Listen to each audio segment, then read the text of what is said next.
যেই নালে উৎপত্তি আবার সেই নালেই কিন্তু বিনাশ হয়, ইতিহাস সাক্ষী। বিএনপির সময় বিএনপি র্যাব তৈরি করেছিল, কিন্তু এই র্যাবের হাতেই সবচেয়ে বেশি নির্যাতিত হয়েছে বিএনপির নেতাকর্মীরা, এমনটা বিএনপিরই দাবি। আবার বাংলাদেশ আওয়ামী লীগের জন্য এত বড় দুঃসংবাদ যে যে আয়োজনটা চলছে, আর এই আয়োজনটা যদি লিগ্যালি প্রসিডিং করা হয় তাহলে সেটার প্রথম শিকারী হবে বাংলাদেশ আওয়ামী লীগ, আর ব্যান হতে পারে 10 বছরের জন্য বাংলাদেশ আওয়ামী লীগের রাজনীতি। আর এই টোটাল আয়োজনটার প্রধান ছিলেন শেখ হাসিনা, যিনি নিজে নির্দেশ দিয়ে আন্তর্জাতিক অপরাধ ট্রাইব্যুনালটা গঠন করিয়েছিলেন জামাতের নেতাদেরকে ফাঁসি দেওয়ার জন্য। আর আজকে সেই ট্রাইব্যুনালেই আওয়ামী লীগের ধ্বংসের ট্রাইব্যুনাল হিসেবেই আমার কাছে মনে হচ্ছে আন্তর্জাতিক অপরাধ ট্রাইব্যুনালে বেশ কিছু নতুনত্ব আনা হয়েছে। আর এই নতুনত্বটা যদি শুরু হয়ে যায়, এটাকে শুরু করার জন্য সর্বোচ্চ প্রসিডিং চলছে, মনোযোগ দিয়ে শুনবেন।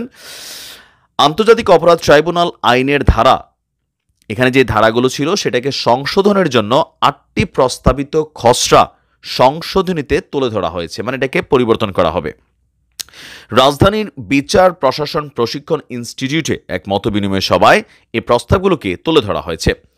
খসড়া সংশোধনী 4-13 20 এ নামে 3টি নতুন ধারা, 3-3 12-2 এ নামে 2টি নতুন উপধারা যুক্ত করা হয়েছে। এছাড়াও 3-2 এ 4-2 ও 19 ধারায় সংশোধন আনার প্রস্তাব করা হয়েছে, যেটা আওয়ামী লীগ সরকারের সময় গঠিত হয়েছিল। খসড়া সংশোধনীতে সবচেয়ে গুরুত্বপূর্ণ যেখানে আওয়ামী লীগের ধ্বংসের ডাকটা উঠে আসছে, গণহত্যায় নেতৃত্বের অপরাধে রাজনৈতিক দলগুলোকে 10 বছরের জন্য নিষিদ্ধ করার মতন বিধান যুক্ত করার প্রস্তাব করা হয়েছে। বিষয়টা বোঝেন নাই? এই মুহূর্তে গণহত্যার মামলা কার বিরুদ্ধে হচ্ছে? আওয়ামী লীগের বিরুদ্ধে হচ্ছে, শেখ হাসিনার বিরুদ্ধে হচ্ছে। আর এখানে যারা গণহত্যা করবে ইন ফিউচার, ভবিষ্যতে কোনো রাজনৈতিক দল ক্ষমতাকে পাকাপোক্ত করতে, সেই ক্ষেত্রে তাদের বিরুদ্ধে যদি এই আন্তর্জাতিক অপরাধ ট্রাইব্যুনালে কোনো মামলা দায়ের করা হয় আর সেটা প্রমাণিত হয়, তাহলে সেই রাজনৈতিক দলের রাজনৈতিক কর্মকাণ্ড 10 বছরের জন্য ব্যান করে দেওয়া হবে। এটা আইন তৈরি করা হচ্ছে। আইন, বিচার এবং সংসদ বিষয়ক উপদেষ্টা ডক্টর আসিফ নজরুলের সভাপতিত্বে আন্তর্জাতিক অপরাধ ট্রাইব্যুনাল আইন 1973-এর সময় উপযোগী করার লক্ষ্যে প্রস্তাবিত খসড়া সংশোধনী উপস্থাপন করা হয়েছে।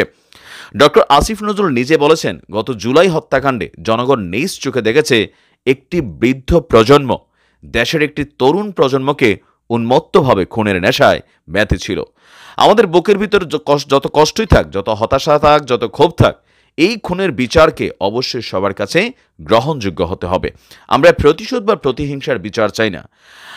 তো তিনি বলছেন যে আন্তর্জাতিক অপরাধ ট্রাইব্যুনালের কার্যক্রমকে সচল করার জন্য ইতিমধ্যে প্রসিকিউশন এবং ইনভেস্টিগেশন টিম গঠন করা হয়েছে। আমরা এখন আন্তর্জাতিক অপরাধ আইন 1973 সংস্কারের উদ্যোগ নিয়েছি। যারা এ বিষয়ে বিশেষজ্ঞ তাদের মতামত নিয়ে আপনার এখানে সংশোধন করা হবে। তো এই সংশোধনের আওতায় যেই নিয়মটা আমরা এখানে কানেক্টেড দেখলাম, আমরা একটু ডিপলি দেখি।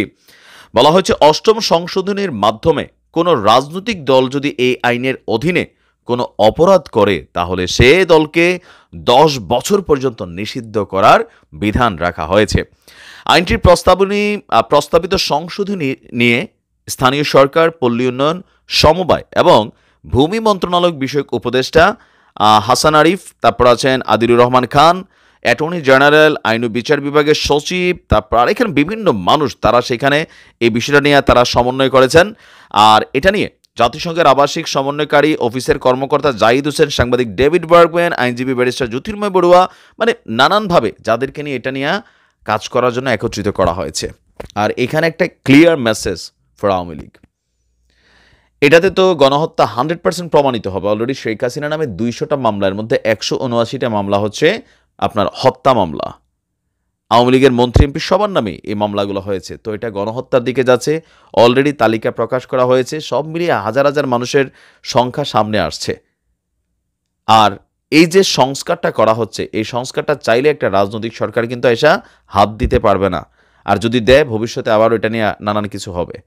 তো আমি যতটুকু বুঝতে পারতেছি যে আওয়ামী লীগ আগামী 10 বছরের জন্য নিষিদ্ধ হতে যাচ্ছে, কারণ এই আইনটার সংশোধনী করা হচ্ছে গত জুলাই আগস্টের যে হত্যাকাণ্ড সেটাকে পারফেক্টলি বিচার করার জন্য। পাশাপাশি ইন ফিউচার যদি কোনো রাজনৈতিক দল আবারও ক্ষমতাকে এভাবে আঁকড়ে ধরতে চায়, হোক সেটা বিএনপি, হোক জামায়াত ইসলাম, জাতীয় পার্টি, সামাও তাদের জন্য ঠিক একই নির্দেশনা সামনে আসতে যাচ্ছে। শেখ হাসিনার চট করে ঢুকে যাবে না, চট করে ঢুকলে পট করে এবার গ্রেপ্তার করে ফেলা হবে, দলটাকে ব্যান করে দেওয়া হবে, যেমনটা জামাতকে নির্বাহী আদেশে আওয়ামী লীগই ব্যান করে গেছিল। পরিস্থিতি অনেক খারাপ আসতেছে, ভালো হয়ে যান। আসসালামু আলাইকুম।